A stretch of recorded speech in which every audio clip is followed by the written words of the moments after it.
trying to be an influencer, or at least keep my eyes and ears on the whole the world and where we're at. And it's crisis. People know it. In the United States, we have this interesting opportunity where everybody's kind of like aghast at both sides. And what do we do? Well, what about getting on the ground with some real projects? And what does that mean? And people are aghast at what they're calling the matrix. And it's become a real thing where you're disconnected from the real world and you're walking around with this has been a while now. That people have been in a matrix since the movie. People are already staring into their iPhones, slow motion apocalypse, waiting for the end of the world. They're seeing it in video first, and then it happens, and they don't notice it. And who's they? Most people in even a lot of places like India and China and even Africa. But Africa, they're actually closer to the idea that we need to grow some food because people need to eat. And that's where is the basics of a building block. It's one of the many threads I'm doing. This was the one that's actually happening first because there's donation money loose. So there's a little bit of an upgrade on just me talking to the air. Uh, is donation people. You know, you could give to not just organizations which have lost a lot of credibility. USAID. There's some people that lost their food. People I know who are getting less in food money now.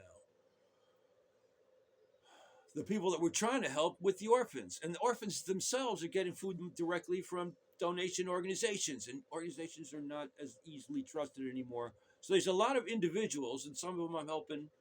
Two of them I've been helping, and then two more I just recently started. And it's like I really can't afford that. I got enough for myself, and I've got another couple of weeks of winter while I try to drop the last few brainstorms on what's going on here. That's kind of what I wanted to say. This is going to YouTube. 3 minutes, 3.5 minutes is kind of a little short, and some of them get compelling. And I encourage people to. There's no copyright on this. Uh, but it is a complex thesis and many bullet points that need to go into a flyer and then an address focused into an actual dissertation, Professor Mikey Yikes style. Uh, and if we were going to do that, I'm suggesting that what we can do for people to actually get out of the matrix. But you know, people are stuck having to do a job 9 to 5, 5 days a week is just debilitating, especially if it's not something you believe in. I have examples right here among my friends and allies on the property and other people I know, and we're all, you know, understand that like, oh my God, it's and everyone looking in the news to the elites, and the idea that we need to break out of the matrix. That's a concept, as if they were doing it to us on purpose. Because it's like, come on, get over all of that. It could be the case, but whatever. We still have the agency of not doing it and getting into our own thing. And I suggest the Occam's razor, which means the simplest explanation, is not that there's a convoluted elite trying to manipulate us. Although an elite at the top of this right now would take advantage of natural divisiveness to protect their position. But that's not how this all came about, I don't think. But in any case, we're in a place where people want to stop feeling manipulated, and yet they want to keep pointing fingers and not understand what the possibilities of getting back into their own agency. It's understandable. It's difficult, and it's holding it back. That's why I'm saying it's not just about explaining it to people. We got to get some people making it happen.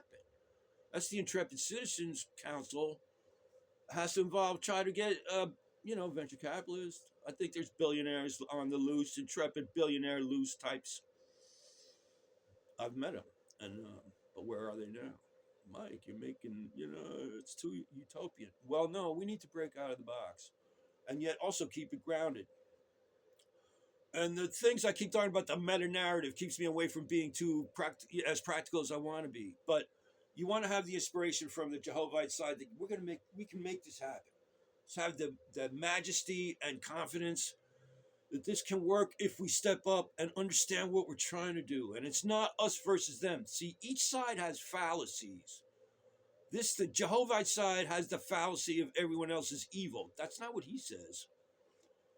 But that's what the Christians end up coming around to. And that's wrong. Christians just need to do what it says. Keep your nose clean and treat your neighbor as yourself. That includes who you're calling evil. You don't get to call people evil. That's Jehovah's job, if there is such a thing, which there well might be. Now, there is such a thing as evil. Step away from it, but don't be mesmerized by it.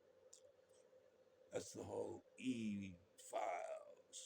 But it's also the idea that the elites manipulate us. Step away from that. They're just holding the line on this system, which includes an elite. And it's going to keep going that way until something breaks out. And the breaking out involves getting back to real things, which means food and other ways to ground the reality of it and get back to talking to each other. And the incentives to do that, and the need to do that, because we're going to have a planet that doesn't work. And people are thinking they can just watch this on the news or in the social media.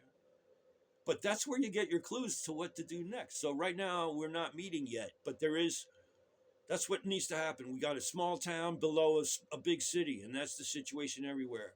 So what are you talking about? Can we grow some of the food we need so people don't have to buy it? How much is that worth in terms of time?